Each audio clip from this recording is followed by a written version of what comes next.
Alhamdulillah wassalatu wassalamu ala rasulillah wa ala alihi wa ashabihi wa man wala wa asyhadu an la ilaha illallah wa la syarikalah wa asyhadu anna muhammadan abduhu wa rasuluh ya ayyuhalladzina amanu taqullaha haqqa tuqatih wa la tamutunna illa wa antum muslimun. Allahumma shalli wa sallim ala nabiyina Muhammad. Ikhwafillah, bapak-bapak, ibu-ibu, ikhwah sekalian yang menyaksikan kajian rutin berseri dari kitab Sirah Nabawiyah karangan Al-Ustadz Dr. Firandandir Jail CMA Hafizahullah, sampai kita kepada kajian ke-27 halaman 251, di mana kita telah membaca hadis yang agung, hadis sejarah umat Islam, bermula dari cerita kisah Nabi Ibrahim dengan Hajar dengan Ismail alaihissalam. Hadis Bukhari nomor 464. Ya, sejarah hijrahnya Ismail, bayi yang kecil bersama ibunya, bersama ayahnya, dan ditinggalkan di Mekah. Mekah pada saat itu tidak seperti Mekah yang kita kenal sekarang. Gurun pasir yang Ka'bah saja belum berdiri, hanya seperti bukit kecil yang kadang-kala terkikis banjir. Air Zam-Zam saja belum ditemukan pada saat itu. Nah, artinya ada tapi belum diketahui. Ya, ini proses yang agung, yang sejarah ini diulang terus bagi orang yang umroh dan haji. Semoga kita dapat, ya, selalu dapat umroh dan haji, dan beruntunglah orang-orang yang dapat berhaji dan umroh sesuai dengan syariat Allah, yaitu menegakkan tauhid, bukan lainnya. Ya, karena agama ini adalah agama tauhid. Nabi Ibrahim adalah bapak tauhid. Ya, tauhidnya kuat. Ismail, ya, Hajar, Sarah, dan lain-lain. Baik, kita lanjutkan di halaman 251 jilid 1. Al-Ustadz menulis, dan hadis di atas dapat diketahui bahwa Nabi Muhammad SAW termasuk golongan Arab musta'arabah, ya, Arab blastran. Karena Nabi Ismail alaihissalam bukan orang Arab asli, namun beliau lahir di negeri Arab, beristri wanita Arab, kemudian anak-anak beliau juga bercampur dengan orang-orang Arab, sehingga dikenal seperti Arab asli, ya, begitu. Kedua, Nabi Ibrahim alaihissalam juga bapaknya orang Yahudi dan Nasrani. Nabi Ibrahim alaihissalam memiliki dua orang anak, yaitu Ismail alaihissalam dan Ishak alaihissalam. Tidak seorang pun dari keturunan Ismail alaihissalam yang menjadi nabi selain Nabi Muhammad sallallahu alaihi wasallam. Sedangkan dari Ishak alaihissalam lahirlah Yakub alaihissalam, yang kemudian memiliki 12 putra. Ke-12 putra Nabi Yakub alaihissalam inilah yang disebut Bani Israel, yang kemudian menjadi bangsa yang sangat besar dan tersebar. Jadi seluruh Bani Israel, termasuk seluruh nabi dari mereka, adalah keturunan Yakub bin Ishak bin Ibrahim. Nabi Ibrahim, ya, mempunyai anak Ishak, mempunyai anak Yakub. Dari Yakub ini banyak nabi-nabi. Saya tunjukkan sedikit, ada gambar di sini adalah bekas pijakan kaki Nabi Ibrahim, makom Ibrahim. Ya, di bukunya Ustadz Firanda ada makom Ibrahim. Mudah-mudahan bisa dilihat. Nah, seperti ini.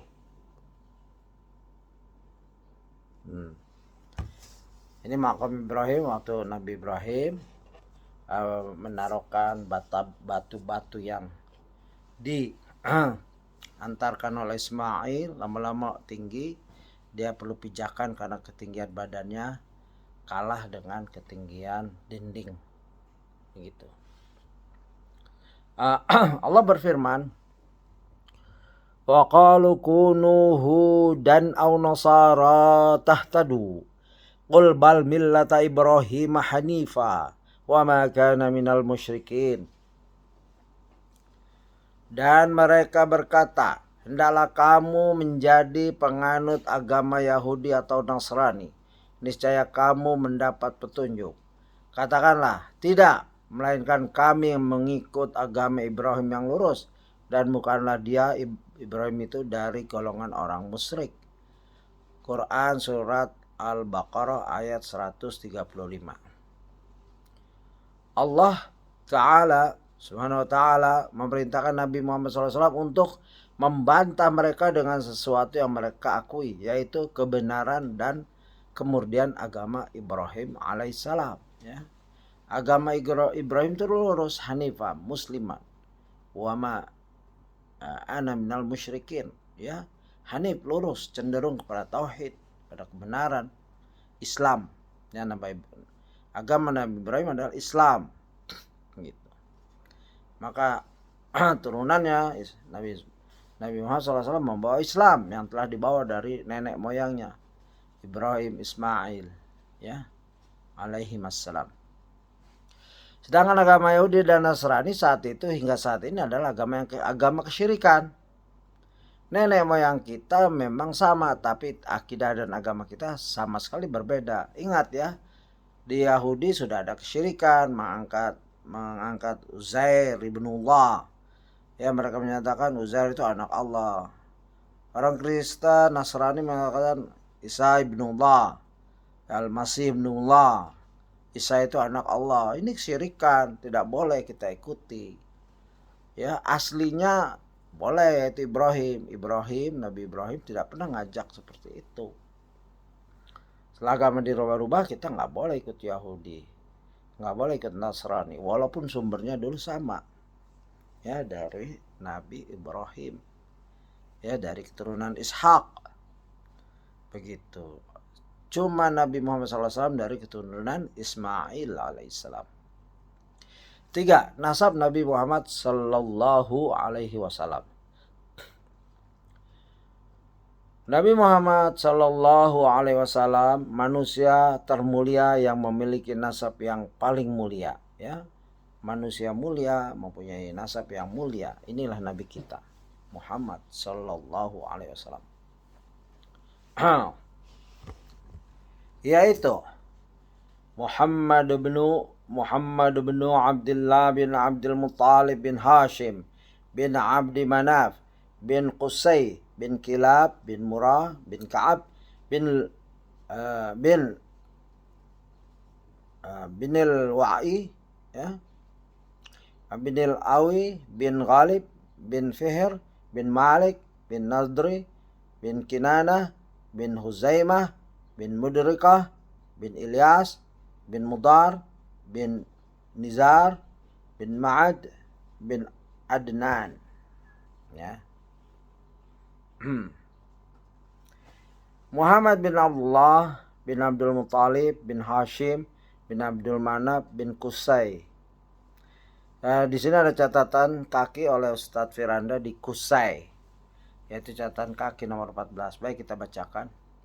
Qusay adalah orang pertama yang mengumpulkan kaum Quraisy untuk berkumpul di kota Makkah demi menyusun kembali kekuatan mereka. Awalnya keturunan Nabi Ismail alaihissalam tersebar di berbagai tempat hingga akhirnya disatukan dan dikumpulkan kembali oleh Qusay bin Kilab. Sebagian ulama berpendapat bahwa Quraisy adalah Fihr bin Malik, dan sebagian ulama yang lain berpendapat bahwa Quraisy adalah Nadar bin Kinanah. Karena Qusay yang telah mengumpulkan kabilah-kabilah Quraisy yang terpencar-pencar, beliau juga dikenal sebagai Quraisy al-Asghar. Setelah mereka memiliki kekuatan yang memadai, mereka pun mulai menyerang Bani Khuza'ah, untuk merebut kembali Ka'bah dengan bantuan Bani Quda'ah, karena memang sebenarnya yang berhak menguasai Ka'bah adalah Quraisy sebagai keturunan Nabi Ismail alaihissalam. Bukankah Hajar telah memperingatkan Jurhum bahwa tanah suci bukanlah hak mereka?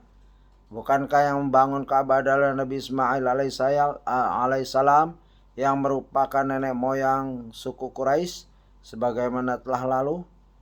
Bani Khuza'ah pun takluk dan dikembalikanlah penguasaan dan pengurusan Mekah secara beserta Ka'bah itu. Qusay bin Kilab pun membagi kepengurusan Mekah dan Ka'bah dalam skop yang lebih kecil.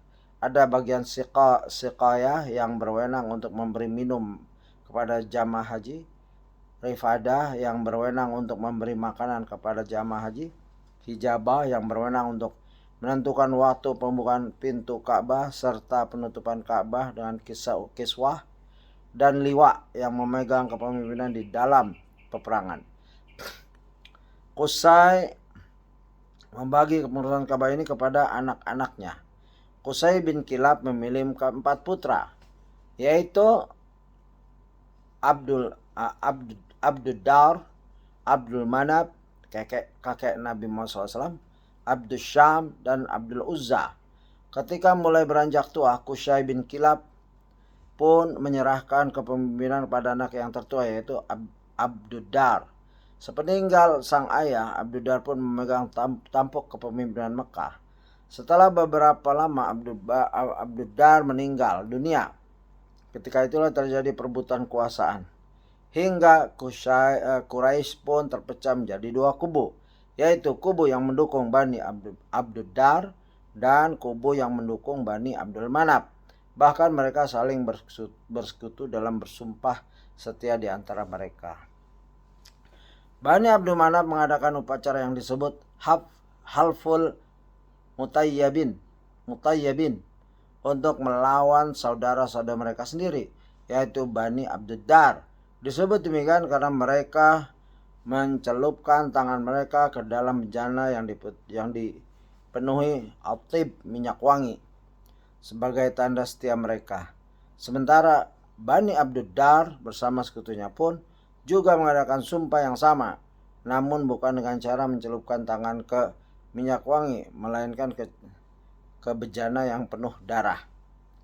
Ada sebuah maklumat penting yang harus digarisbawahi, yaitu bahwa kepengurusan Ka'bah adalah tugas yang sangat mulia serta kebanggaan yang sangat tinggi bagi Quraisy semenjak dahulu. Mereka rela mengeluarkan apapun demi mengagungkan Ka'bah serta melayani jamaah haji. Bahkan mereka rela saling berperang dan membunuh demi memperoleh kebanggaan ini.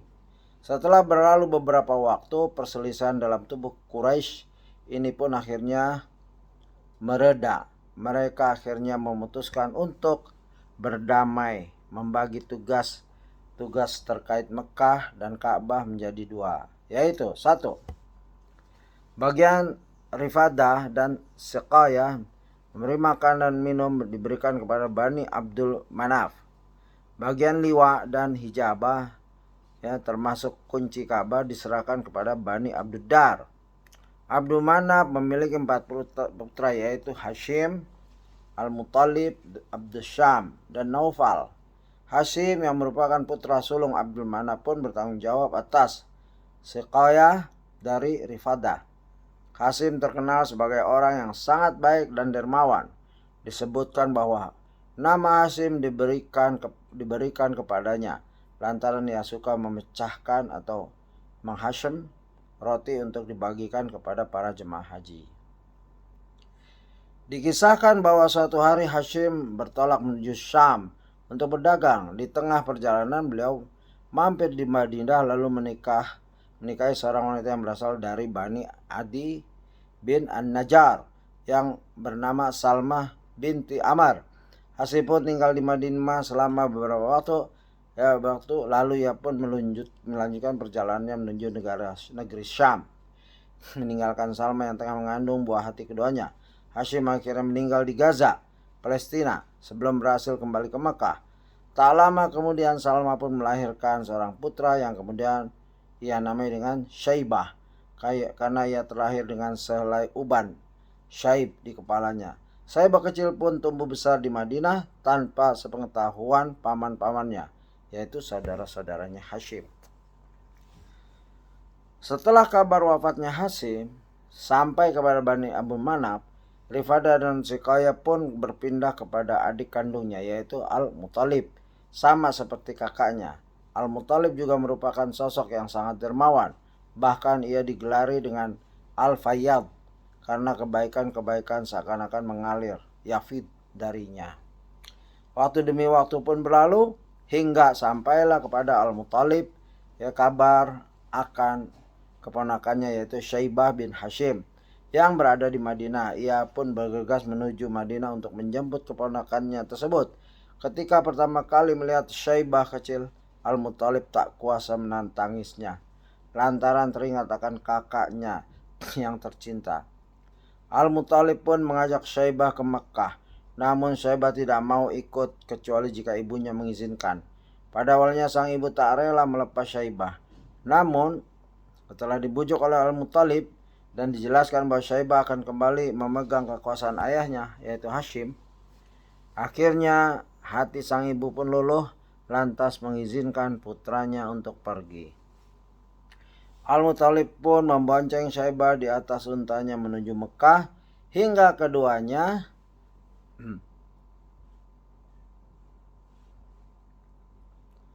sampai di Mekah. Para penduduk pun menyangka bahwa Syaibah adalah budak yang baru saja dibeli oleh Al-Muttalib, sehingga mereka pun langsung memanggilnya dengan sebutan Abdul Muttalib. Ya, Syaibah dipanggil Abdul Muttalib, yakni budaknya Al-Muttalib. Mendengar itu Al-Muttalib pun berkata, "Celaka kalian, ini bukanlah budakku, dia adalah putra saudaraku Hashim."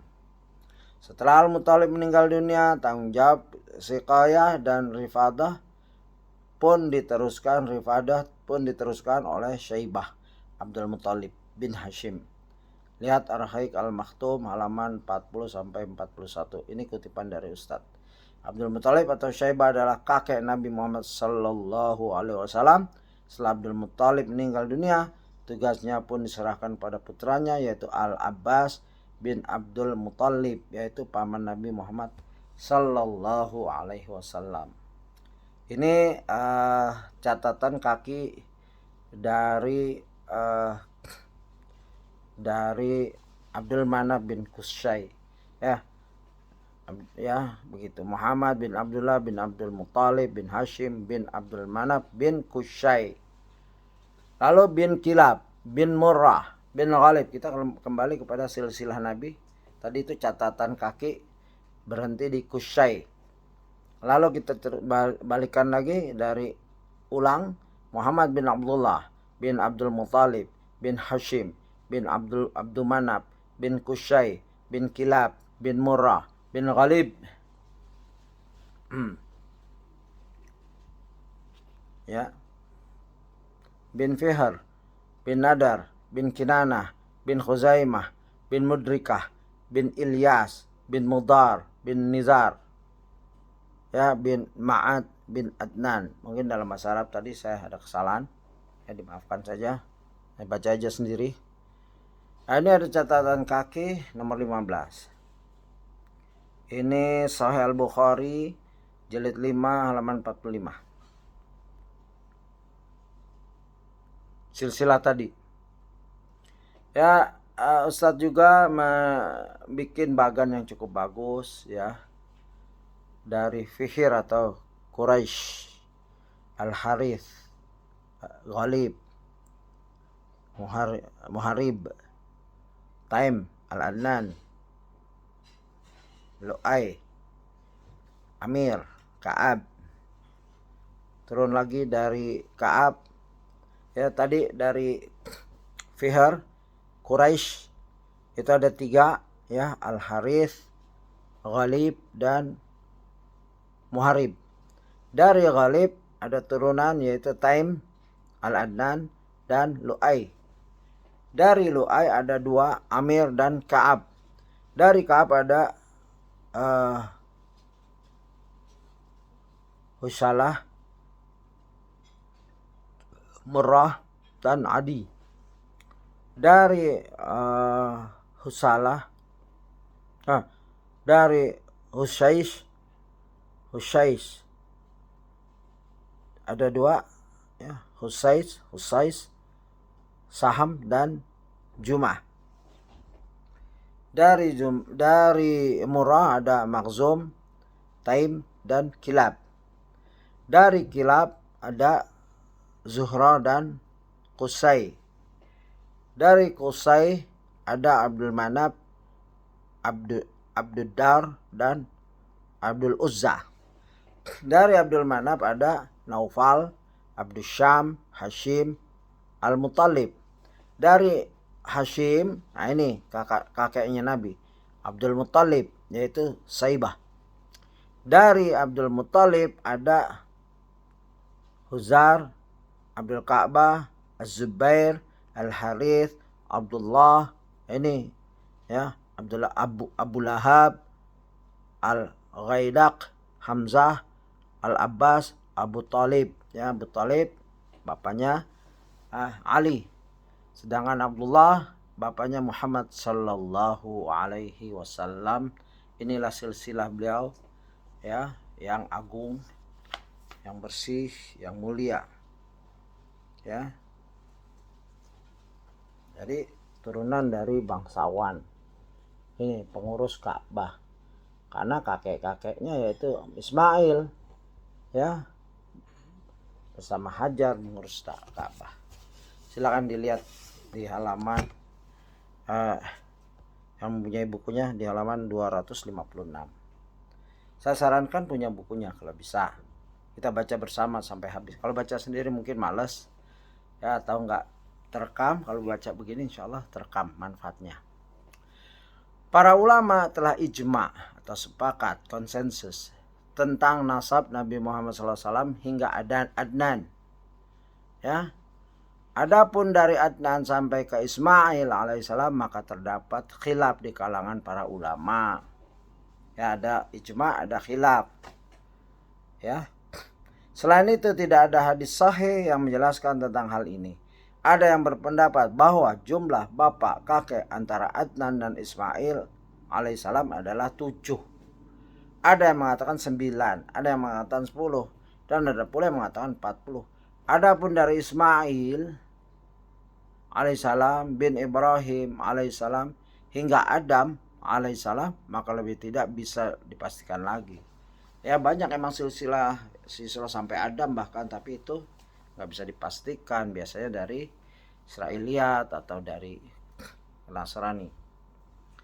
Rasulullah SAW pernah bersabda, Inna Allah subhanahu astafa Kinanata min walidi Ismaila wastafa Quraisyan min Kinanah wastafa Bani Hashim min Quraisyin wastafani min Bani Hashim. Sesungguhnya Allah Azza wa Jalla telah memilih Bani Kinanah dari anak-anak Ismail alaihissalam, memilih suku Quraisy dari Bani Kinanah, dan memilih Bani Hashim dari suku Quraisy, dan memilih aku dari Bani Hashim. Ya, begitu.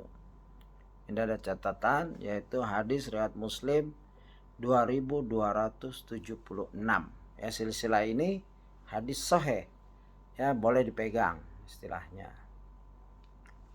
Hadis di atas, hadis yang tadi Muslim di atas menunjukkan betapa mulianya nasab Rasulullah SAW, di mana beliau terlahir dari jalur nasab yang semuanya merupakan manusia terpilih. Hal ini juga diakui oleh Abu Sufyan ketika ditanya oleh Heraklius, "Kaifa nasabuhu fikum?" Bagaimana nasab Nabi tersebut di antara kalian, di sisi kalian? Ya, Abu Sufyan yang memang musyrik tapi jujur. Ya, maka Abu Sufyan menjawab, "Wa fina dzu nasabin." Sungguhnya dia Muhammad itu adalah orang yang nasabnya sangat terhormat di antara kami. Ya, kejujuran itu membawa berkah sehingga dia masuk Islam di kemudian harinya. Ya. Heraklius pun menimpali. Fakadzalika rusulu tub'atsu fi nasabi qaumiha. Demikianlah para rasul, mereka selalu diutus dari nasab yang terhormat di antara kaumnya. Ya, mudah-mudahan kita bisa pelajari tentang nasabnya rasul-rasul, kecuali Nabi Adam. Nabi Adam tidak ada nasabnya kan, manusia pertama. Begitu. Ini hadis Bukhari nomor 7. Karenanya di antara hikmah terlahirnya Rasulullah SAW dari nasab yang tertinggi dan terbaik adalah bahwa orang-orang Arab tidak akan mampu mencela beliau sallallahu alaihi wasallam dari segi nasab. Mereka sadar sepenuhnya bahwa nasab mereka lebih rendah daripada nasab Rasulullah sallallahu alaihi wasallam. Ya. Bagaimana tidak, sedangkan kakek Nabi ya sallallahu alaihi wasallam adalah Abdul Muthalib, adalah pemilik Zamzam dan pemimpin orang-orang Quraisy. Andai Rasulullah SAW diutus dari nasab yang rendah, dari rakyat jelata yang tidak punya kedudukan, orang-orang bisa jadi akan menuduh bahwa ya Muhammad mengaku dirinya sebagai nabi hanya untuk mencari kekuasaan dan penghormatan. Inilah Allah jaga nabinya dari nasab, dari akhlak, dari fisik, ya, kesempurnaan fisik. Ya, begitu Allah ya yang maha gagah, maha perkasa, punya langit dan bumi, yang menciptakan seluruh alam semesta, mengutus hambanya ya Abdullah, hamba Allah ya, begitu, yaitu Muhammad sallallahu alaihi wasallam. Rasulullah sallallahu alaihi wasallam tidaklah perlu mencari penghormatan karena beliau sallallahu alaihi wasallam telah terlahir sebagai seorang bangsawan yang dihormati. Di antara hikmah lainnya adalah untuk mengangkat moralitas para pengikut beliau sallallahu alaihi wasallam. Mereka akan merasa terhormat ketika mengetahui bahwa nabi mereka adalah seorang yang berasal dari nasab yang amat mulia. Ya, kita boleh berbangga ya, tentang nasab nabi. Ya, karena memang nabi kita nabi yang mulia, nasabnya mulia, terjaga, suci, tidak berdosa, ya. Kesalahan sedikit ya maksum langsung ditegur oleh Allah. Dari segi akhlak ya, Allah pencipta langit dan bumi ya memuji ya hambanya yang bernama Muhammad sallallahu alaihi wasallam. Dari segi nasabnya benar-benar. Jadi memang sebenarnya orang kafir yang menolak Nabi Muhammad sallallahu alaihi wasallam itu udah kehabisan akal, kehabisan hujah, kehabisan cara, kehabisan kiat, kehabisan kata-kata. Yang paling bisa mereka sekarang akhir-akhir ini di zaman kita hidup bakar Quran. Ya. Istilahnya kehabisan akal, nulis Quran gak bisa, merubah Quran ketahuan, akhirnya bakar Quran. Ya. Ya nanti Allah akan membakar mereka. Ya, mereka bakar Quran sekarang di dunia, silahkan ya. Bukan kita nyuruh. Tapi ada konsekuensinya, siap-siap nanti di akhirat dibakar atau di muka bumi ini akan dihukum oleh Allah. Kalau mereka tidak masuk Islam, taubat atas dosa-dosa mereka. Begitu. Peristiwa-peristiwa penting sebelum lahirnya Rasulullah Sallallahu Alaihi Wasallam. Ini masih berkisar masalah lahirnya Rasulullah Sallallahu Alaihi Wasallam. Dari cerita Ibrahim alaihissalam, terus Ismail alaihissalam, ibunya yaitu Hajar, ya begitu. Pertama kisah air Zam-Zam. Air Zam-Zam pertama kali muncul di zaman Nabi Ismail alaihissalam, sebagaimana telah dijelaskan sebelumnya. Namun ternyata sumur Zam-Zam sempat menghilang, ya selama berapa abad, ya abad ini, disebabkan oleh kemaksiatan yang merajalela di Mekah, sehingga lama-kelamaan keadaan sumur Zam-Zam semakin terlupakan dan orang-orang tak lagi mengingat letak dan posisinya. Ketika sudah dekat kelahiran Nabi Muhammad SAW, ya, Allah Ta'ala hendak mengembalikan Zam-Zam dalam sebuah atsar yang diriwayatkan oleh Ali bin Abu Thalib radhiyallahu anhu dikisahkan bahwa suatu hari ketika Abdul Muthalib sedang tidur di Hijr Ismail dekat Ka'bah, tiba-tiba seakan ada suara yang mengatakan kepadanya, "Galilah Thayyibah." Ya. Abdul Muthalib pun bertanya kepadanya, "Apa itu Thayyibah?" Namun orang itu malah pergi begitu saja. Ya, ini mimpi. Begitu. Keesokan harinya Abdul Muthalib kembali tidur dan di tempat yang sama, kemudian suara itu datang kembali dan mengatakan, "Galilah Barrah." Abdul Muthalib pun berkata, "Apa itu Barrah?" Namun orang itu pun pergi begitu saja tanpa berkata apapun. Keesokan harinya Abdul Muthalib kembali tidur dan di tempat yang sama, kemudian suara itu datang kembali dan mengatakan, "Galilah Madnunah." Ya, Madnunah. Abdul Muthalib pun berkata, "Apa itu Madnunah?" Namun orang itu pun pergi begitu saja tanpa berkata apapun.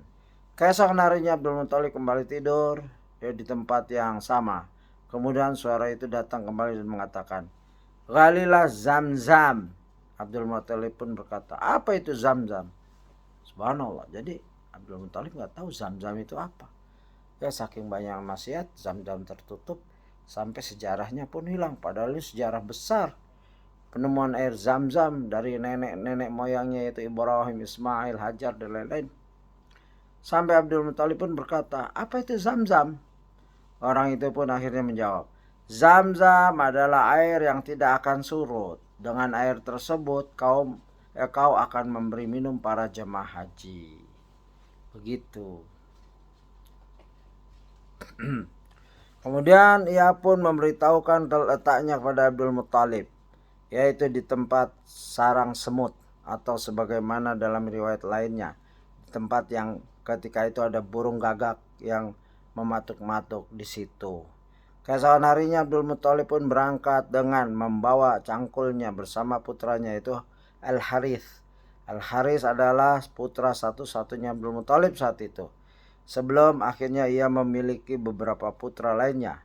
Mulailah Abdul Muthalib menggali lokasi tersebut hingga mulai tampak tanda-tanda adanya sumur. Ketika kaum Quraisy mengetahui bahwa Abdul Muthalib telah menemukan Zam-Zam, mereka pun bergegas mendatangi Abdul Muthalib seraya berkata, "Wahai Abdul Muthalib, sumur tersebut adalah sumur kakek kita, Ismail. Kami juga punya hak terhadap sumur tersebut. Maka marilah kita bersama-sama memiliki sumur tersebut." Abdul Muthalib pun menjawab, "Tidak, sumur ini telah dikhususkan menjadi milikku. Namun demikian aku akan tetap berbagi airnya dengan kalian." Jadi di sini pengakuan bahwa Abdul Muthalib yang memiliki sumur. Siapa Abdul Muthalib? Kakek Nabi Muhammad Sallallahu Alaihi Wasallam, pemilik Zam-Zam, tapi airnya boleh dibagi-bagi. Abdul Muthalib pun menyetujui hal itu dan meminta mereka untuk memilih hakim manapun yang mereka kendaki. Mereka pun memilih seorang dukun perempuan di negeri Syam. Akhirnya Abdul Muthalib pun berangkat bersama beberapa orang dari Bani Abdul Manaf dan suku Quraisy lainnya. Mereka membagi rombongan menjadi dua. Rombongan pertama berangkat duluan, yaitu rombongan Abdul Muthalib bersama saudara-saudaranya dari Bani Abdul Manaf. Sedangkan rombongan kedua berangkat belakangan, yaitu rombongan kabilah-kabilah Quraisy lainnya yang menuntut untuk diberikan hak kepemilikan Zam-Zam. Ketika mereka berada di tengah padang pasir, tiba-tiba rombongan Abdul Muthalib kehabisan air, sementara perjalanan masih sangat jauh. Rombongan Abdul Muthalib yang sudah sangat kehausan pun meminta sedikit air kepada rombongan kedua. Namun mereka menolak untuk memberikan persediaan air mereka. Melihat kondisi rombongan yang sudah sangat mengenaskan karena kehausan, Abdul Muthalib pun memerintahkan mereka untuk menggali kuburan masing-masing, agar jangan sampai mereka akhirnya tergeletak mati begitu saja, tanpa ada yang menguburkan. Ya gitu. Mulailah mereka menggali kuburan masing-masing. Rombongan kedua pun melihat fenomena ini, namun mereka tetap enggan memberikan air kepada Abdul Muthalib dan rombongannya. Setelah lubang-lubang kuburan tergali, Abdul Muthalib pun berubah pikiran dan memotivasi rombongannya untuk terus berusaha. Berusaha, ya. saudara-saudaranya dari Bani Abdul Manaf. Sedangkan rombongan kedua berangkat belakang, yaitu rombongan Kabilah. Ini udah kita baca tadi. Sambil berusaha berjalan mencari sumber air sampai titik darah penghabisan. Mereka pun mulai menaiki unta masing-masing dan bersiap untuk kembali melanjutkan perjalanan. Ketika Abdul Muthalib menaiki untanya, tiba-tiba dengan izin Allah, dari kaki untanya keluarlah mata air yang deras.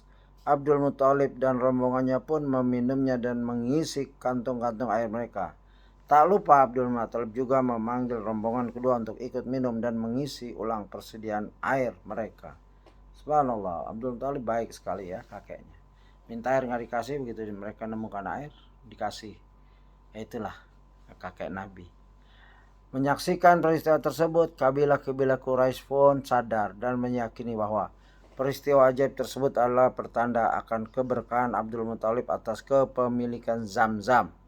Akhirnya mereka membatalkan perjalanan ke dukun di Syam, langsung kembali ke Mekah dan menyatakan bahwasanya Zam-Zam memang merupakan milik Abdul Muthalib. Wah, ini hikmah ya, orang hampir mati lalu minta air nggak dikasih, lalu dia jalan ya, lalu Allah tunjukkan kemuliaan Abdul Muthalib ya.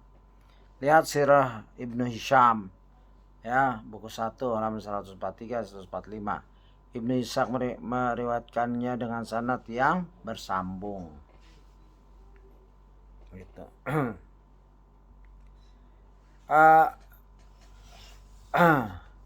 Kita sampai dulu sampai situ ya, nanti kita lanjutkan di halaman 264 ya, tentang kedua kisah tentara bergajah. Demikian, wallahu a'lam. Subhanakallahumma wa bihamdika asyhadu an la ilaha illa anta astaghfiruka wa atubu ilaik. Assalamualaikum warahmatullahi wabarakatuh.